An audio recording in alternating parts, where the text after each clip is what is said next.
কাছাকাছি অবস্থিত।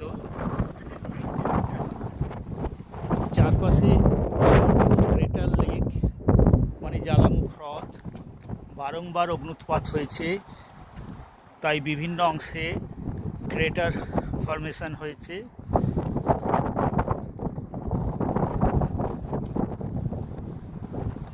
Multiple eruption হয়েছে। চারদিকে যে ক্রেটারগুলো দেখা যাচ্ছে, কোনোটাতে জল আছে, ক্রেটার লেক, কোনোটাতে জল নেই। সামনে এই যে ক্রেটার একটা দেখা যাচ্ছে, এই ক্রেটারটাতে জল নেই, এপাশে ক্রেটারগুলোতে জল আছে। ভলকানিক লেক তৈরি হয়েছে। সূর্যের আলোয় লেকগুলো এখনো দেখা যাচ্ছে। সূর্যাস্ত হতে অস্ট্রেলিয়ান টাইম অনুসারে 8টার পর সূর্যাস্ত হবে।